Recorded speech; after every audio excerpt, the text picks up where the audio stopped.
আমি কিরকম ভাবে বেঁচে আছি তুই এসে দেখে যা নিখিলেশ।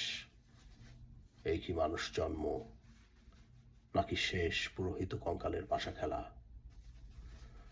প্রতি সন্ধ্যাবেলা আমার বুকের মধ্যে হাওয়া ঘুরে ওঠে, হৃদয়কে অবহেলা করে রক্ত। আমি মানুষের পায়ের কাছে কুকুর হয়ে বসে থাকি তার ভেতরের কুকুরটাকে দেখব বলে।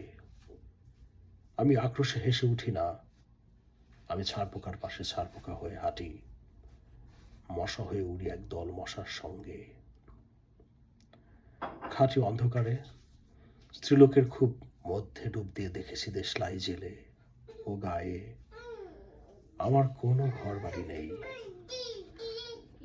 আমি স্বপ্নের মধ্যে বাবুদের বাড়ির ছেলে সেজে গেছি রঙ্গালয়ে, পরাগের মতো ফু দিয়ে উড়িয়েছে দৃশ্যলোক। ঘামে ছিল না এমন গন্ধক যাতে ক্রোধে জ্বলে উঠতে পারি।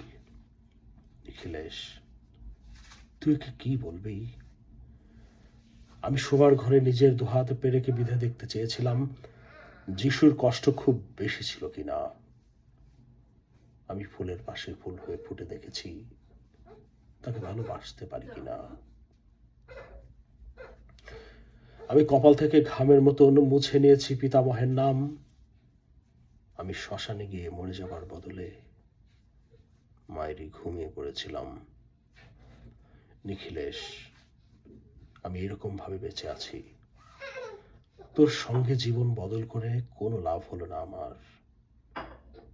একই নদীর তরঙ্গে ছেলেবেলার মতো ডুব সাঁতার, অথবা চশমা বদলের মতো কয়েক মিনিট আলোড়ন, অথবা গভীর রাত্রের সঙ্গমে নিরত দম্পতির পাশে শুয়ে পুনরায় জন্ম ভিক্ষা। কেননা সময় নেই। আমার ঘরের দেয়ালের চুন ভাঙা দাগটিও বড় প্রিয়। মৃত গাছটির পাশে উত্তরের হাওয়ায় কিছুটা মায়া লেগে আছে। ভুল নাম, ভুল স্বপ্ন থেকে বাইরে এসে দেখি ওই পোকা খেয়ে গেছে চিঠির বান্ডিল। তবু অক্লেশে হলুদকে হলুদ বলে ডাকতে পারি।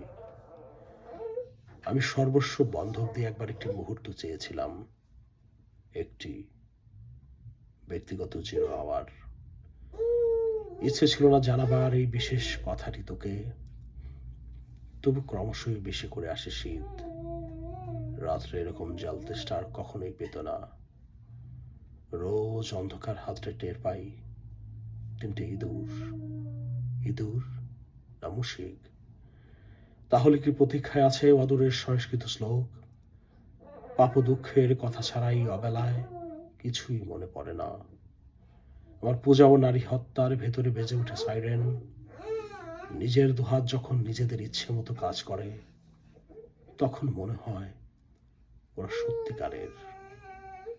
আজকাল আমার নিজের চোখ দুটো মনে হয় এক পলক সত্যি চোখ।